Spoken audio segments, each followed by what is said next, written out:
porque el asiduo lector, el enamorado de la literatura en sus diversas variantes, termina siempre buscando la grandiosidad del pensamiento, la magnificencia más culta. ¿Qué es la excelencia intelectual? Para mí significa el encontrarse en una frase, significa la complicidad con el autor, un concepto, un párrafo, una interpretación metafísica entre el hombre y la idea, que te desnuda de esas que abren tus sentidos sin llamar a la puerta. Este es el sumum de la literatura. No hablo ya de concienzudos estudios, de historiografía e investigación basados en cuestiones reinterpretativas para dar con la verdad histórica. No. Directamente hablo del conocimiento más amplio, de una diversidad de ideas y matices tan coloristas como la paleta de un genio. No representa una idea política, ni siquiera un sentimiento religioso. No. Pues este abarca todo un crisol de pensamientos variados. Yo he creído sentir esa excelencia intelectual buceando entre un mar de palabras, con nombres y apellidos. Algunos de ellos albergaban ideas de cambio social, otros, odio, puramente. Otros rebuscaban en los secretos de la mente, los más de ellos en el adoctrinamiento político, en la miseria humana, en la grandiosidad del hombre, en la belleza de la creatividad, realismo, filosofía y pensamiento. Y quizás no me caso con ninguno de ellos, pues el contexto espacio-tiempo es tan real como que hoy estamos aquí. ¿Así? Bueno, así que cuando aprendes a no juzgar, a no cuestionar pasajes y momentos diferentes a tu tiempo, entonces experimentas esa literatura como una prensa saca los mejores almíbares de la fruta. Esa es la excelencia intelectual, o por lo menos mi excelencia intelectual. Que mis palabras no son dogmas de fe.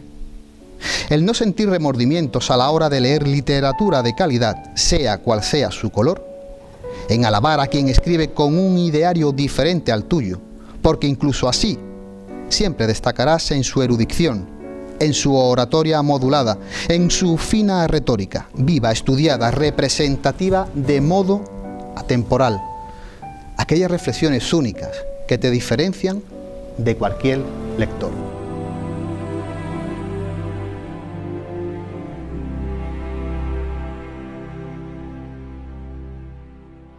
Y hoy nuestro café de Levante se sitúa en la iglesia de Nuestra Señora de los Desamparados en Sanlúcar de Barrameda. Para la conferencia quedará doña María del Carmen Rodríguez Duarte, licenciada en Filosofía y Letras por la Universidad de Sevilla y doctora en Historia por la Universidad de Cádiz. Una conferencia con el título de La asistencia a los pobres enfermos, la cofradía y el hospital de la Santa Veracruz, que organiza la Fundación Hermandad de la Santa Caridad y Pobres Desamparados. Señoras y señores, bienvenidos a la Iglesia de Nuestra Señora de los Desamparados. En nombre del patronato de la Fundación Hermandad de la Santa Caridad y Pobres Desamparados, les doy la bienvenida a este acto en el que vamos a escuchar a doña Mari Carmen Rodríguez Duarte pronunciar una conferencia titulada La asistencia a los pobres enfermos, la cofradía y el hospital de la Santa Veracruz. Doña María del Carmen Rodríguez Duarte es licenciada en Filosofía y Letras por la Universidad de Sevilla y doctora en Historia por la Universidad de Cádiz. Ha sido profesora de Geografía e Historia en varios institutos de educación secundaria de Sevilla, Jerez y Sanlúcar, ejerciendo como directora y secretaria en varios de ellos, y en la actualidad es catedrática emérita de Historia de Enseñanzas Medias. Ha impartido numerosos cursos sobre didáctica, patrimonio, historia, artistas y mitología en el arte, celebrados en distintas instituciones como el Museo de Cádiz.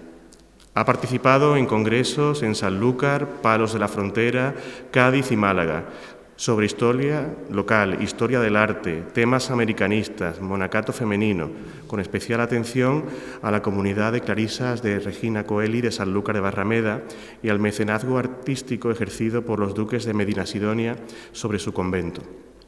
De este modo, es autora de numerosas publicaciones, como son sus ponencias publicadas en los libros de actas de los congresos en los que ha participado. Asimismo, ha firmado interesantes estudios en la revista Sanlúcar de Barrameda de la imprenta Santa Teresa sobre la Virgen del Buen Viaje, el escultor Miguel Adán, las pinturas góticas de la Iglesia de la O, las ordenanzas ducales de 1620, la incorporación al realengo de la ciudad de Sanlúcar, las devociones marianas, el Cristo de la Laguna, el urbanismo sanluqueño del siglo XVII, la construcción de la Casa del Cabildo en la Plaza de la Ribera, sobre el pintor Francisco Pacheco, etc. También es asidua colaboradora de la revista de Humanidades Cartare, donde tiene estudios sobre el Panteón de los Condes de Niebla, la artillería del Castillo de Santiago y el comercio de la madera en la Sanlúcar ducal. Pero sin duda un lugar muy destacado lo tiene su tesis doctoral, llamada El convento de Regina Coeli, un modelo de vida monástica en la Sanlúcar del Barroco, investigación de la cual proceden libros de referencia sobre el monasterio, como el publicado en el año 2004 y en el año 2019, con motivo de los 500 años de su presencia en Sanlúcar. Su conocimiento sobre este mismo asunto también ha quedado recogido en la Revista de Estudios Hispánicos Medievales y Modernos de la Universidad de la Sorbona de París. En la actualidad sigue una línea de investigación centrada en destacar el papel desempeñado por Sanlúcar en la carrera de Indias y el protagonismo del séptimo duque de Medina Sidonia en las navegaciones atlánticas y sus relaciones con el Nuevo Mundo. Así, dentro de sus trabajos son relevantes los estudios sobre estos asuntos publicados por la Fundación Puerta de América y la Revista de Andalucía en la Historia. Por todos estos méritos, doña María del Carmen tiene un importante papel dentro del ámbito cultural de la sociedad sanluqueña, siendo miembro de honor de la Fundación Puerta de América, miembro del Consejo Asesor de nuestra Fundación Hermandad de la Santa Caridad y Pobres Desamparados, y desde 2012 cuenta con la insignia de oro de esta ciudad que le concedió el Ayuntamiento de Sanlúcar por su investigación histórica y defensa del patrimonio sanluqueño. Y sin más preámbulos, Mari Carmen, te doy la palabra y bienvenida a esta casa. Muchas gracias. Gracias a ti.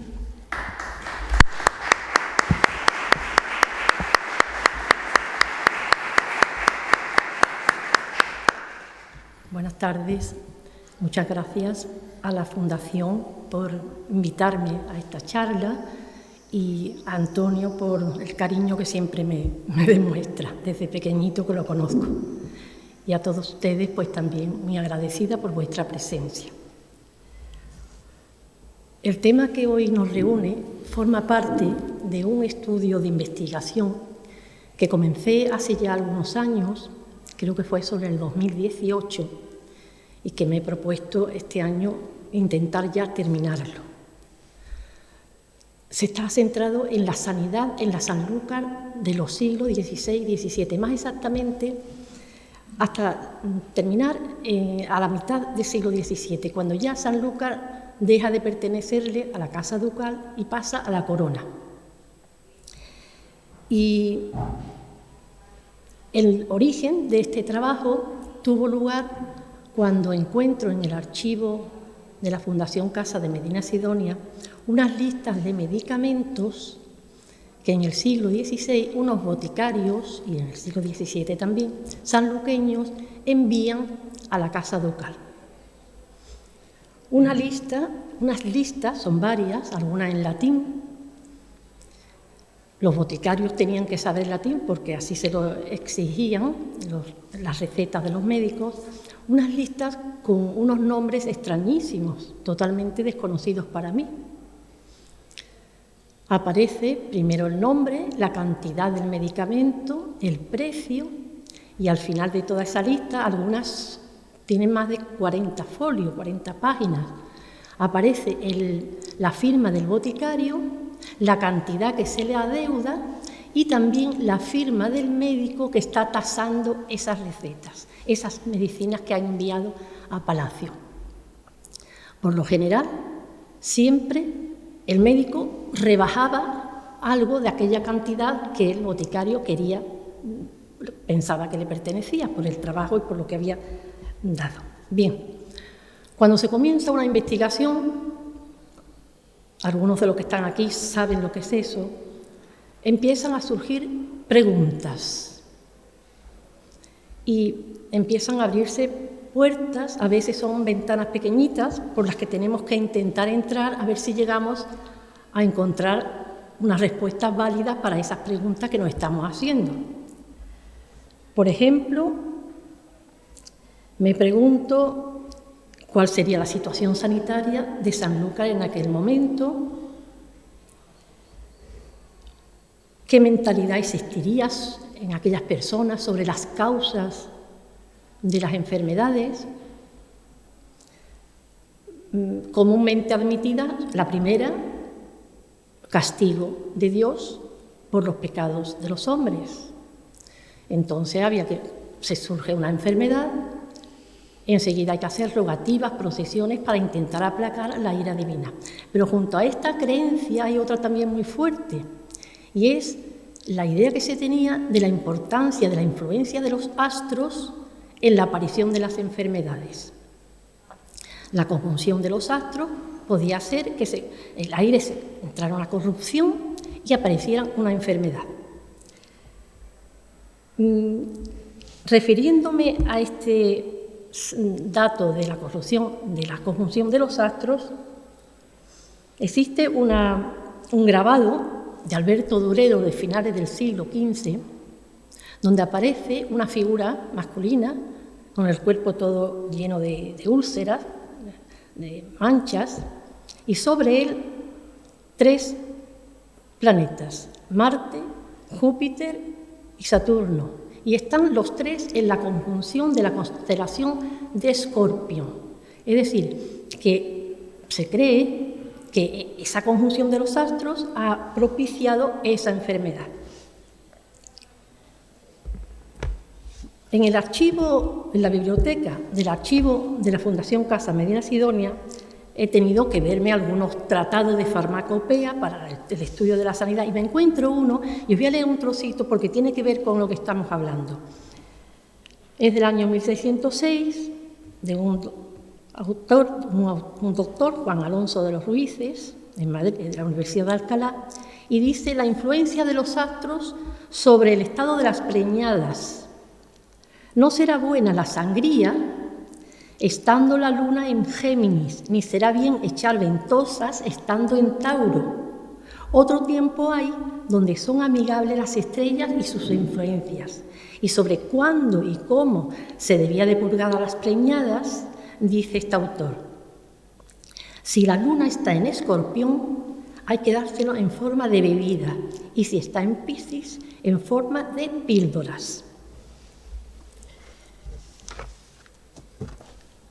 Otra de las preguntas que me llego a hacer: ¿cómo afectaría, qué enfermedades padecerían los duques? Creo que eso es solamente en una de las listas donde me encuentro la medicina y para quién, si era para doña Ana de Silva, si era para el duque don Alonso, para sus hijos, pero las demás son 11 o 14 las que me estoy viendo. Resulta que se mandan las medicinas, pero no se dice para qué. Con lo cual, pues, el saber qué enfermedades padecieron aquellas personas es un poquito complicado, pero bueno, nos acercamos un poco. Otra de las puertas, quienes asistían a los enfermos, y empiezan a aparecer nombres de médicos, cirujanos, barberos, boticarios, enfermeros, enfermeras, comadres de parir. Es decir, otra puerta que hay que investigar. ¿Qué influencia tuvieron después del descubrimiento, la llegada de plantas del Nuevo Mundo, las plantas medicinales? Muy importante. ¿Y quién asistía a los enfermos? En aquellos momentos, en aquellos siglos, la asistencia no estaba en manos del Estado, estaba en manos de la Iglesia. Y las personas piadosas demostraban su amor a Dios, pues asistiendo al prójimo, sobre todo era a los pobres enfermos. Estas personas se reúnen en cofradías y hermandades y tienen sus propios lugares asistenciales, podemos llamarles hospitales, aunque hay que tener en cuenta que el sentido del hospital no es como actualmente entendemos que es un hospital.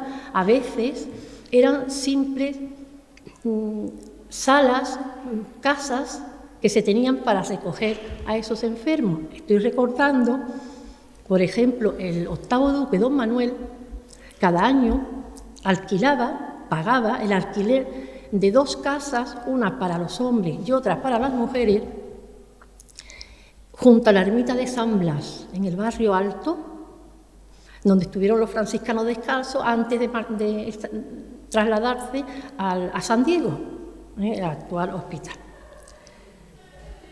Los duques le ayudaban a estos enfermos, a estas pobres, sobre todo que se recogían de noche, le enviaban medicina, le enviaban alimentos. Bien. Vamos a acercar un poquito. Sí. Estos hospitales eran dirigidos por los propios hermanos, como hemos dicho antes, de estas cofradías o hermandades. Ellos elegían a su propio mayordomo o administrador y estaban bajo la visita y la autoridad del obispo. Los ingresos, tanto de limosnas que se hacían como de rentas que tenían, de tributos, de posesiones que tenían, y con eso pues atendían a los enfermos. Barbadillo nos habla de que en Sanlúcar existían unos 10, o algunos más de 10 hospitales. Hospitales para atender a los pobres enfermos, porque los privilegiados eran atendidos en sus propias casas. Incluso cuando me he estado viendo la epidemia que se da en el 16 de peste, pues incluso ellos quedan dentro de las casas y una persona desde fuera son los que le llevan los alimentos, las medicinas, pero los privilegiados permanecen en sus casas. Bien, pues esos hospitales, digamos 10, 12 hospitales de Sanlúcar, en 1587 quedan todos reunificados en uno solo, siguiendo la normativa que da el cardenal arzobispo de Sevilla, Rodrigo de Castro, que siguiendo las directrices de Trento, pues piensan que es preferible tener un solo hospital, puesto que así se podría asistir de una forma mejor a todo, porque tendrían toda la renta de los pequeños hospitales diseminados, como hemos dicho, entre varios. Van a quedar los de Sanlúcar todos reunificados en uno solo, que va a ser el Hospital de la Santa Misericordia, de los hermanos hospitalarios de San Juan de Dios. Aunque podemos recordar que sí queda otro más, que es uno nada más que dedicado para las mujeres, que es el Hospital de San Pedro en la Caridad. Pero todos los que existían en Sanlúcar en aquel momento quedan reunidos, como digo, en ese Hospital de la Santa Misericordia. Pasamos entonces a ver el Hospital y Cofradía de la Santa Veracruz. Esta cofradía, este hospital, era una institución benéfica que estaba situada en el barrio Alto, en la calle que va desde la parroquia de la O hasta el Castillo de Santiago. Estaba dirigido, por supuesto, por los propios hermanos y tuvo su comienzo en el siglo XVI y, sobre todo, contó con la ayuda de la Casa Ducal y también de un señor que se llamaba Francisco Holguín, que era el contador de los duques, Alonso, que era el quinto duque, y de su hermano Juan Alonso, que era el sexto duque. Él cuando muere Francisco Holguín, sus casas, vivía en aquella zona, como os he dicho, se las cede a los hermanos de la cofradía. Este hospital tenía 2 aposentos, y lo sabemos porque en la documentación te dice: se envía el aceite para iluminar los 2 aposentos del hospital. Pues bien, tenía 2 aposentos, en uno estaban los hombres y en otro las mujeres. He dicho antes que también contaron, por supuesto, con la protección de la Casa Ducal y sobre todo, con la condesa de Niebla, la viuda de don Juan Claro de Guzmán, los que están enterrados en Santo Domingo. Eso es. Esta señora, cuando muere su marido, el hijo, el que tiene que heredar el ducado, que es va a ser el 7º duque, don Alonso, es aún un niño pequeño, que tenía 7 o 9 años. Entonces, ella es la que tiene que hacerse cargo de los estados. Y verdaderamente fue una mujer muy preparada y que llevó a cabo una labor inmensa. Pues bien, esta señora visita el Hospital de la Santa Veracruz, le envía medicinas, material para el hospital de sábanas, mantas, camisas, ahora diremos por qué, alimentos. Ella misma visita de vez en cuando a ver cómo están los enfermos y cómo son atendidos. Encontré una vez, creo que fue en el año 1568, que esta señora se encuentra que está allí una mujer que estaba recién parida y que estaba enferma además. Y bueno, pues lo primero que hace es hablar con uno de los médicos para que la cuiden, para que la alimenten y para que pueda recuperarse. Envía albañiles para que repasen los tejados, porque no es bueno que haya humedad en esas salas. Le compra a un flamenco, a Jos Loscarte, una familia de flamencos que trabajan la madera, la traen desde Flandes, para las construcciones y para la ayuda al hospital. Y en este hospital se trató una enfermedad nueva, muy grave, muy contagiosa, que no se sabía cómo atajarla, llamada morbus gallicus, el mal francés, o sífilis. El nombre de sífilis, la primera vez que se le da ese nombre, lo da un médico renacentista, Girolamo Francastori, en 1530, y lo hace basándose en un poema de Ovidio, en el que un pastor llamado Sífilus había enfadado a los dioses, y Apolo lo castiga con esta enfermedad venérea, es de transmisión sexual. Entonces es muy complicado y muy dolorosa su tratamiento. Bien. Los síntomas de esta enfermedad, pues aparecen chancros, úlceras, manchas, ya os he dicho antes lo del grabado, ¿verdad? Se ve perfectamente. Manchas en el cuerpo, caída del pelo, fiebre y la inflamación de los ganglios linfáticos. ¿Qué tratamiento se le da a estas personas? Pues el tratamiento en ese hospital, curiosamente, la única vez que me encuentro ese tratamiento del que ahora hablo, se llamaba los aguajes, en otro hospital fue en 1587, en agosto. La duquesa doña Ana de Silva está firmando las medicinas que ha enviado para los aguajes en el Hospital de la Misericordia. Claro, ya estaban todos reunificados, como os dije. ¿Qué tratamiento se daba a estos enfermos? Pues el tratamiento tenía 4 fases. La primera era la sangría, había que sangrar. Si eran hombres, en los brazos. Si eran mujeres, en los tobillos. Si estaban muy débiles, dicen que había que aplicar entonces sanguijuelas, no utilizar los útiles quirúrgicos. Después de esta sangría venía otra fase, purgar. Se le daban purgantes para que fueran evacuando, entonces ahí aparecen infinidad de nombres, el purgante de ruibarbo, muchísimos nombres. A continuación ya vienen los aguajes, dice tomar aguas. Tomar agua era dar de beber al enfermo agua en la que previamente se habían cocido cortezas de plantas, de árboles que vienen del Nuevo Mundo. El guayacán o guayaco y la zarzaparrilla. En grandes ollas servían bien.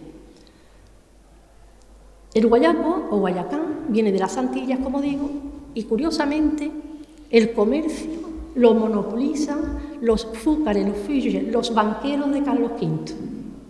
Tienen ese control. Pero aquí ocurría a veces algunas cosas perjudiciales, y es que después de tan largo camino, alguna vez esas cortezas habían cogido mucha humedad, con lo cual ya perdían su capacidad de curar. Y a veces se falsificaba. No eran las cortezas del guayaco, del guayacán lo que llegaba aquí, pero bueno. Ese tomar las aguas no solamente era, como digo, bebidas, sino que además ese tratamiento se hacía percutáneo, porque cuando se cocía la corteza del guayacán se creaba en la superficie una espuma que la sacaban y la untaban sobre las úlceras. Pero además, cuando se estaba dando ese tratamiento, se quemaba esa madera y se inspiraba. Entonces también, de una forma respiratoria, entraba también dentro de los enfermos. Sobre las zarzaparrillas, iba a leer lo que dice un cronista de Perú, Ciesa de León, sobre dice: las raíces de esta planta son provechosas para muchas enfermedades y para el mal de las bubas y los dolores que causa a los hombres. Con meterse en un aposento caliente, que esté bien abrigado, con purgarse y comer viandas delicadas y de dieta y beber de este agua de las raíces, se podrá mejorar esa maletía, esa enfermedad. Eso se hacía durante varias horas al día y se iba repitiendo. Eran plantas sudoríficas, es decir, le producía un sudor enorme, por eso hablaba antes lo de las camisas que enviaban, porque tenían que cambiarse continuamente de lo que estaba sudado, y se hacía pues durante un tiempo extenso. ¿Qué provocaba? Pues provocaba mucho sudor, pero calmaba los dolores articulares, purgaba riñones y todo lo interior y curaba esas úlceras.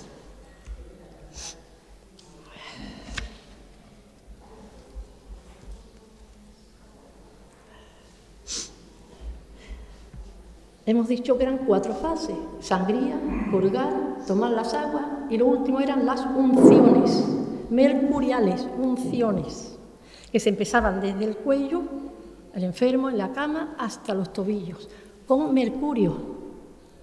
Le ayudaría, pero también tenía unas contradicciones, porque era muy fuerte, a muchos les salía mucha úlcera en la boca, se le caían los dientes, o sea que también tenía muchos problemas. Por supuesto, iba acompañado de una dieta hipocalórica, caldos muy sustanciosos, hablan de las gallinas, carnes asadas y también frutos secos. Dicen la almendrada, pasas y almendras, sobre todo eso de noche. ¿Cuándo se daban estos tratamientos? Había 2 momentos del año: primavera y otoño. ¿Por qué en primavera y por qué en otoño? En primavera, porque si se daba en verano, con el calor propio de la época o de la etapa, y todo ese sudor que tenían que darle o provocar en los enfermos, pues era contraproducente. ¿Y por qué no se daba en invierno? Dicen que los poros estaban muy cerrados y entonces no podía penetrar bien esas unciones de mercurio en las partes internas del cuerpo.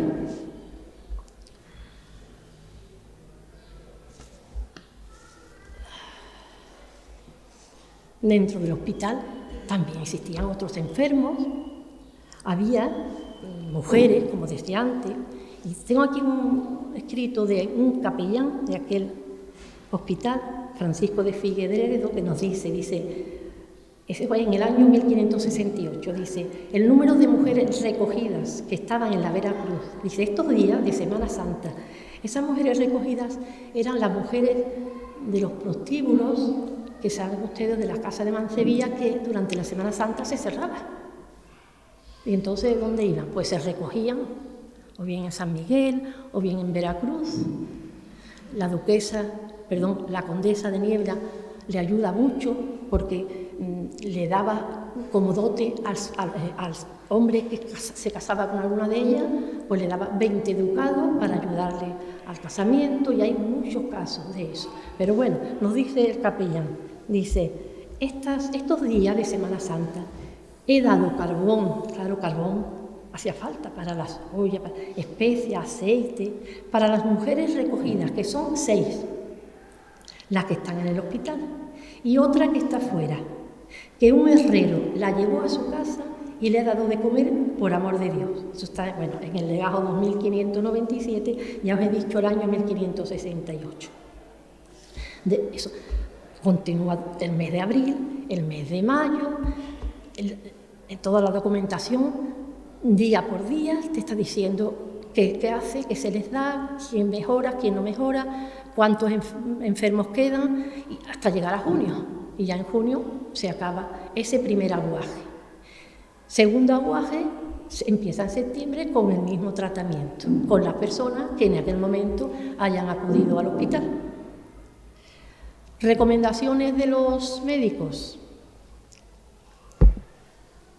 Cuidar las relaciones sexuales, esperar por lo menos 3 meses después de la curación para juntarse con su mujer si la tiene, y si no, guarde castidad, que se hallará muy bien del cuerpo y no le irá mal al alma por ello. ¿Quién enviaba esas medicinas? Pues las medicinas eran enviadas por un boticario de Sanlúcar llamado Pedro de Tapia, que vivía en la plaza de arriba, la plaza de la Villa, de los Escribanos, la plaza de la Paz actual, dice el documento,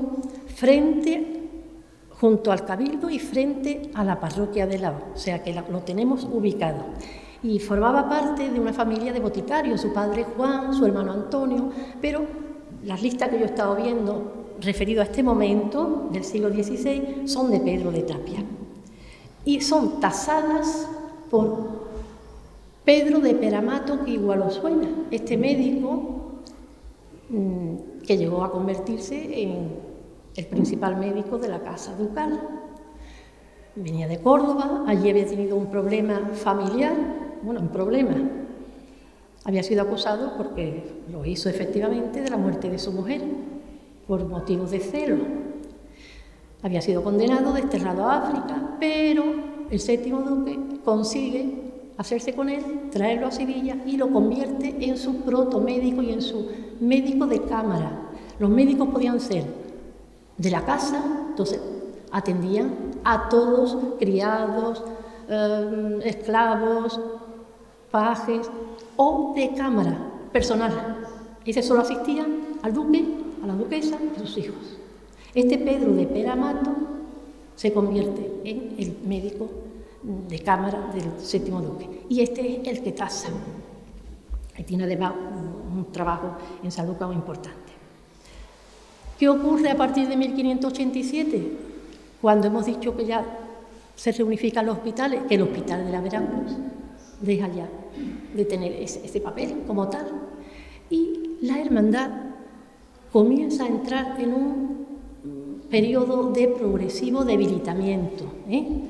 Entonces, en 1615, tras el fallecimiento del séptimo duque, la hermandad se enfrenta a la Casa Ducal, tanto como antes habían estado unidos, y se enfrentan por un motivo, una deuda que el séptimo duque le había dejado a los hermanos, de unos solares que le había comprado pero no se lo había pagado, unos solares que eran de la Veracruz, de la hermandad, en la calle Comedias y allí en la calle Veracruz.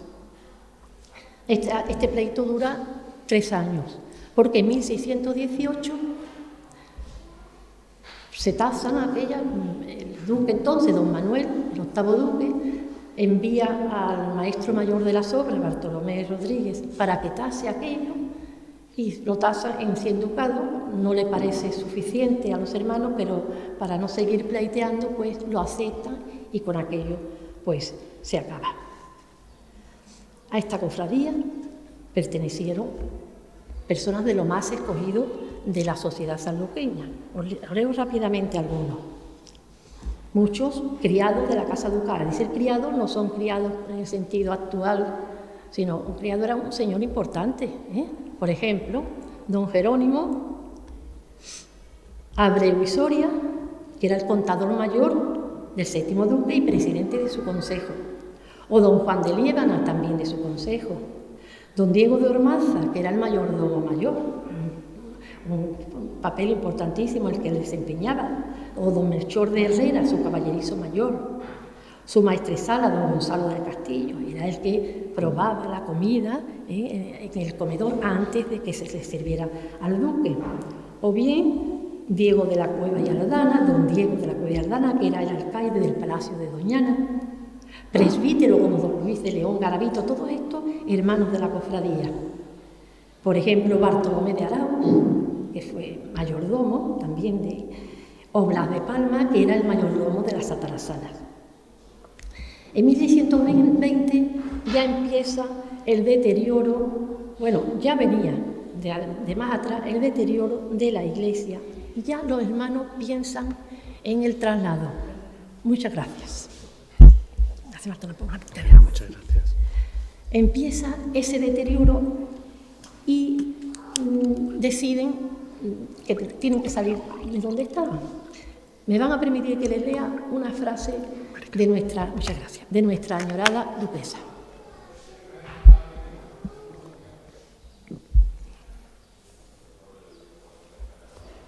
Decía la duquesa: hay que reescribir la historia, acudiendo a las fuentes originales, a la documentación que permanece aletargada en los archivos.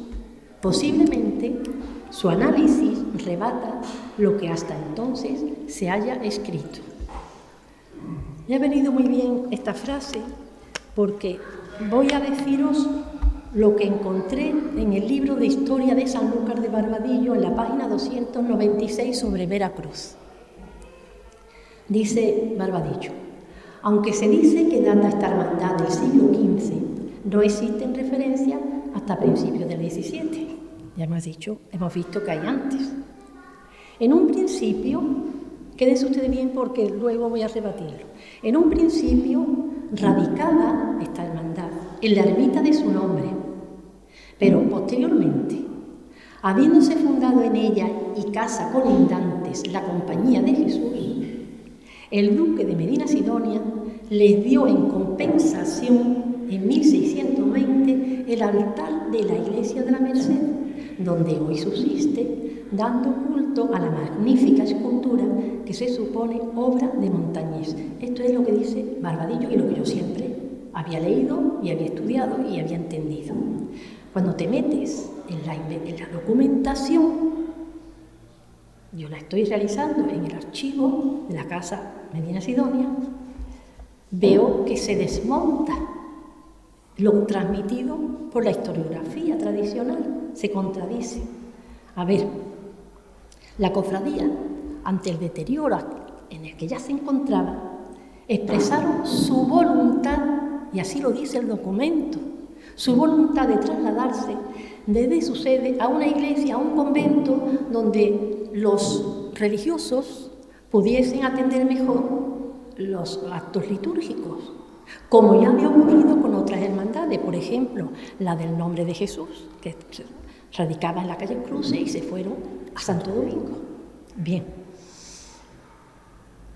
La ermita, dice los documentos, ya estaba muy mal parada.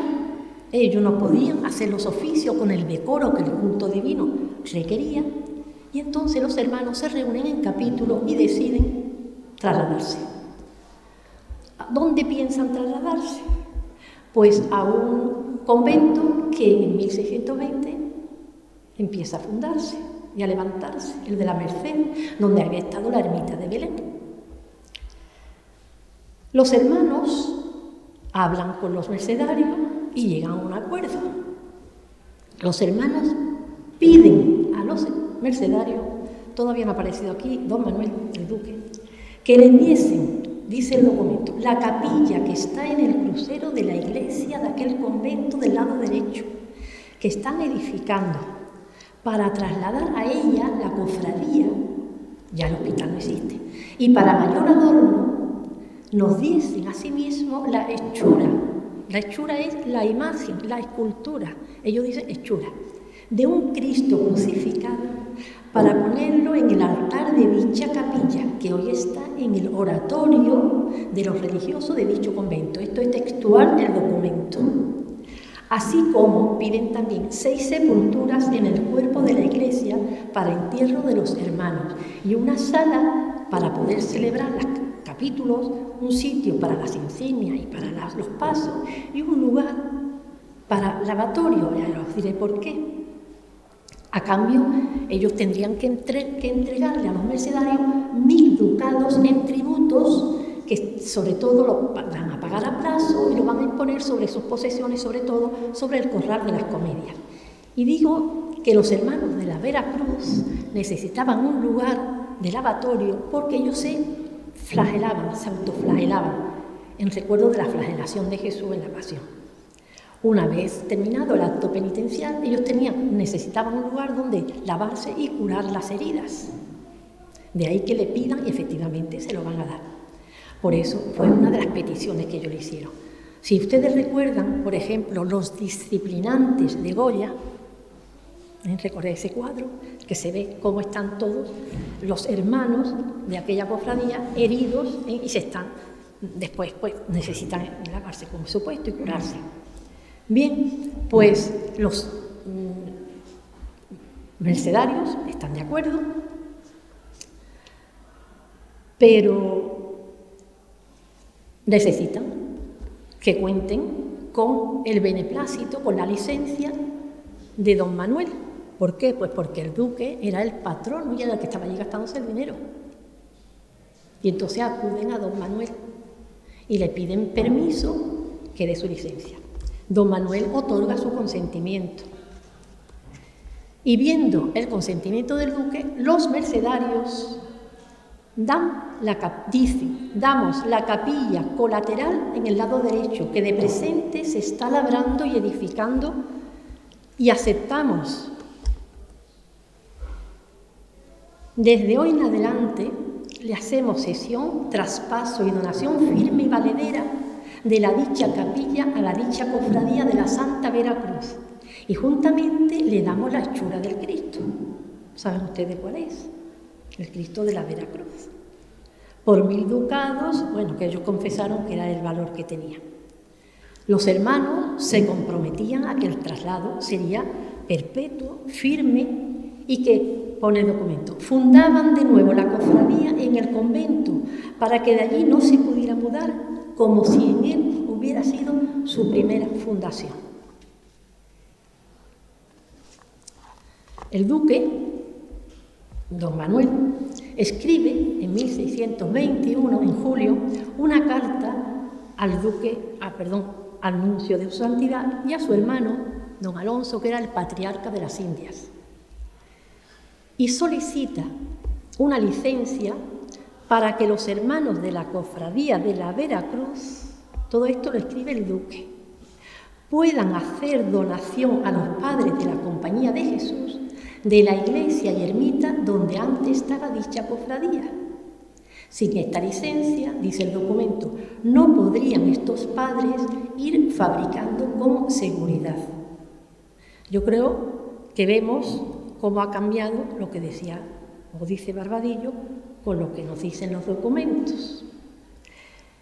En 1627, don Manuel compra unas casas para los jesuitas al mayordomo de la cofradía, este veedor que antes os dije también de la Casa Ducal, Bartolomé de Arauz, le da 500 reales a cuenta de todo lo que costaban, unas casas que pertenecían a la Veracruz.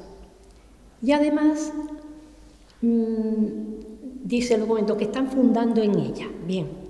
Y además, más tarde, necesitan una zona, no era demasiado grande el edificio, para confesionarios. Y don Manuel está alquilando, o sea, pagando el alquiler de 10 ducados al año de unas partes, de unas casas, del bajo de unas casas que eran de su hermano, del patriarca don Alonso, de su hermano. Y en esa zona pues se añadió al convento e hicieron su confesionario.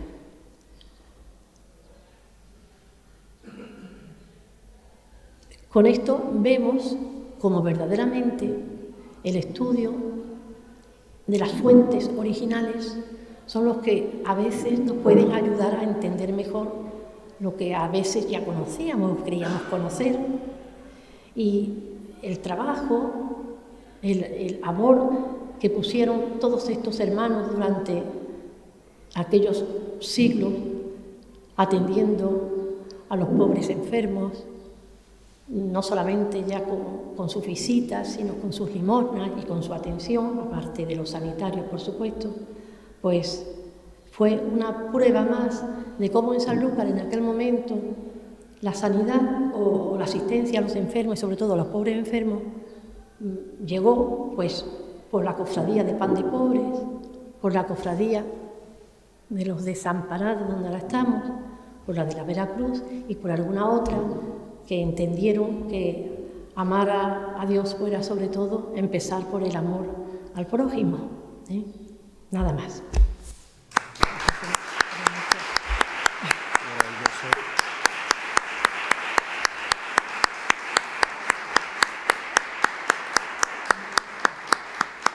He querido extenderme mucho. Muchas gracias, Mari Carmen, por tu interesante disertación sobre este tema tan afín a esta casa, a la Santa Caridad. Y bueno, yo quisiera abrir el debate preguntándote por esa unificación de los hospitales a finales del siglo XVI. ¿Tenemos algún dato sobre cómo eso afectó al Hospital de la Trinidad, al hospital que después sería de la Santa Caridad? Sí, afectó a todos, como os he dicho antes. El de la Trinidad, que allí es donde empieza a atenderse a los enfermos, que tenían sus médicos, tenían todos sus sanitarios atendiendo a sus enfermos. Afectó el de la Trinidad, Veracruz, el Pan de Pobre, ese va a continuar, como he dicho antes, en la Caridad. Pero, por supuesto, todo se elimina, todo desaparece y todo se reúne en el Hospital de la Santa Misericordia. Ahora los hermanos de San Juan de Dios, que son hermanos hospitalarios, son los que van a recibir ya no solamente a los enfermos. Antes os decía cómo allí ya empiezan a darse aguajes, que hasta el año 87, anteriormente, en la documentación nunca parece que allí se esté aplicando ese tratamiento. Era, no sé si exclusivo de la Veracruz, pero allí se reúnen, como digo, los enfermos, pero también algo muy importante, como decíamos, pues todos los recursos de todos los demás hospitales que eran pequeños, que tenían pocos recursos y que se iba a lo mejor pues en pagar pues, a la asistencia a los que allí estaban, o sea, a los que acudían, médicos o medicinas, en lugar de aplicarlo sobre los enfermos. O sea que fue una medida que se aplicó en todas partes, en Arco, en todas partes. Y claro, creo yo que favoreció eso, la atención a los enfermos. No, te lo preguntaba porque creo que sin duda esto debió trastocar mucho pues la actividad de las hermandades que estaban detrás de los hospitales, y me parece un tema muy interesante para la historia de esta institución. Sí. Yo veo, en el caso concreto de la Veracruz, veo cómo empieza ese deterioro, eso, a finales del 16, y viene a partir de que ya no tienen ese hospital. Entonces viene ese deterioro y problemas que van surgiendo, como decía antes, enfrentamiento con la Casa Ducal. Ellos tuvieron después también muchos problemas para poder pagar esos 1.000 ducados de tributos a la Merced. También tuvieron muchos problemas y ya hasta que en el siglo XVIII pues ya Veracruz pues, o sea, aquello está desapareciendo. Me refiero a todo lo que había sido anteriormente. Entonces, sí, yo creo que le afectó bastante a todos, porque Veracruz tenía muchísimas limosnas, muchísima ayuda de los duques. Son continuos, la cantidad de...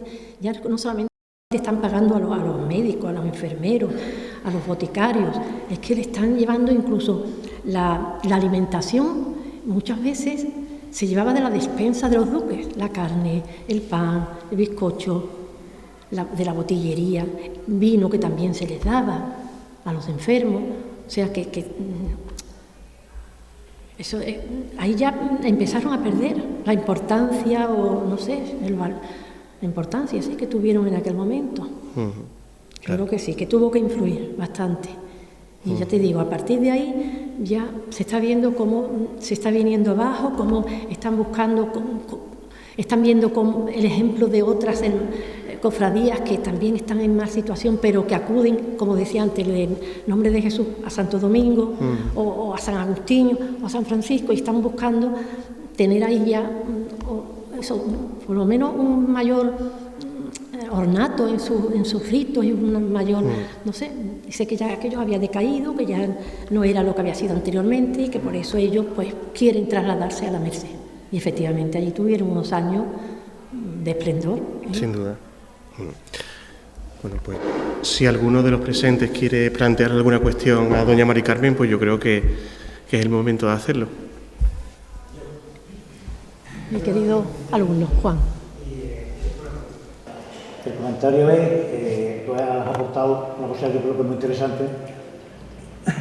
Te digo que la aportación que hace a propósito de las fuentes, es decir, que parece como si tuviéramos unos libros y una historiografía muy establecida, pero después cuando vamos a las fuentes, pues se pone en cuestión muchas de esas cuestiones. Sí. Y la pregunta, ahora te puedo comentar, la pregunta es, ¿se curaban con ese tratamiento? Perdón, sí se curaban. Verá, sí se curaban, porque cuando me estoy viendo la documentación, veo, te he dicho que están día por día lo que está ocurriendo, que le están dando, y se está viendo cómo quedaban 14, habían entrado a lo mejor 22 en el mes de abril. En mayo quedan 14, quedan tal, queda 1, quedan 2, o sea que se están curando. Espero que no alguno hubiera fallecido, pero después vuelven a entrar y se ve como, yo creo que sí, que fue una cura más o menos.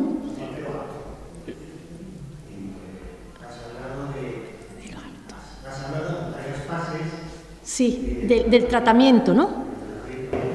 Y una de ellas que ha referido a una planta de origen americano, que no sé cómo la has llamado.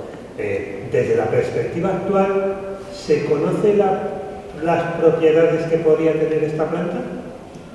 Por ejemplo, del Guayacán, sí, o de la zarzamilla. Esta planta que has dicho que servía con agua. Sí, eran plantas que provocaban mucho sudor. Yo pienso que acabarían muy debilitados. Entonces, porque además esos tratamientos no era una vez al día, se hacía, a lo mejor estaban 2 horas con ese tratamiento, descansaban y seguían, continuaban por la tarde y al día siguiente.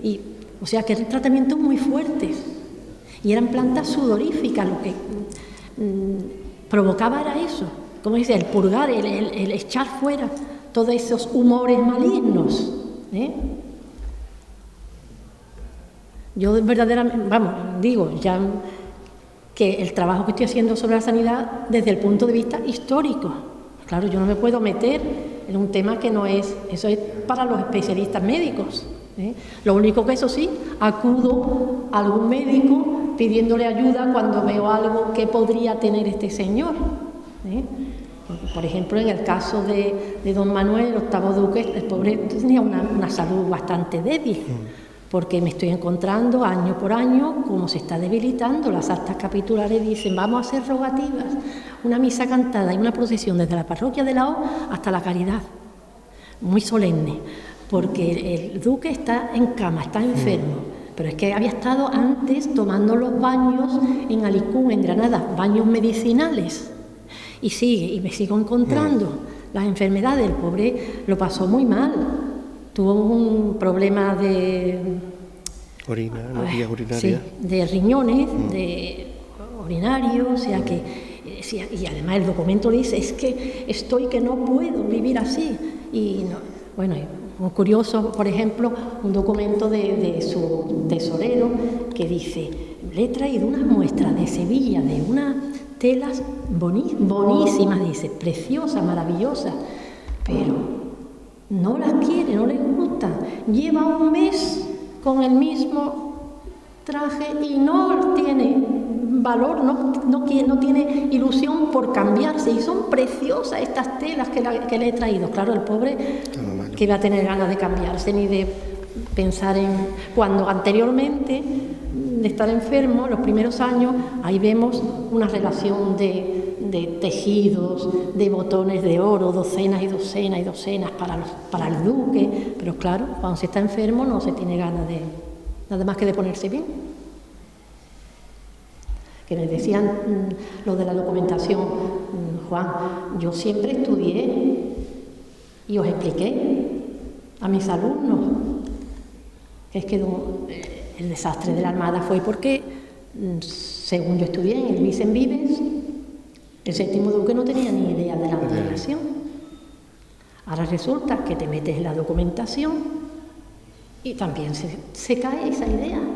¿Por qué? Pues porque tú ves que este duque había sido educado por un cosmógrafo, Pedro de Medina, el primero que hace un libro sobre el arte de navegar, que este señor entiende y sabe de corrientes, de aires, de problemas que hay en el estrecho de Magallanes, por lo menos la teoría la tenía. Entonces, pues bueno, a lo mejor no fue porque él no tuviese conocimientos, pero claro, es curioso cuando tú piensas o crees una cosa y luego lees la documentación y dices, pues esto hay que cambiarlo.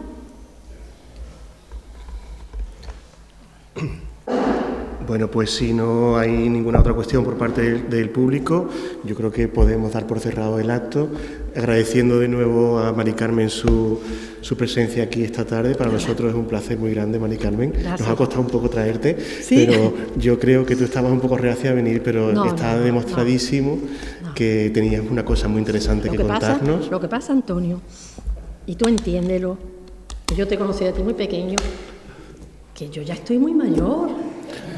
Hombre, hay mucha gente joven, entonces yo ya, tú sabes, yo ya me voy a cortar la coleta como los toreros. Pues entonces, tarda un poquito en cortártela, bueno, porque ya no tengo mucho tiempo, así que cosas como esta nos interesan mucho.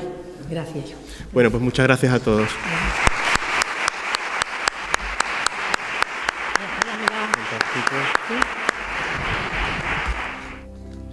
Amigos de Café de Levante, amigos de Costa Noroeste Televisión, nosotros volvemos para la semana que viene con nuevos invitados y nuevos temas sobre nuestra mesa. Por mi parte, desearos a todos muy buenas noches y un saludo de este que os habla, un tal Montaño.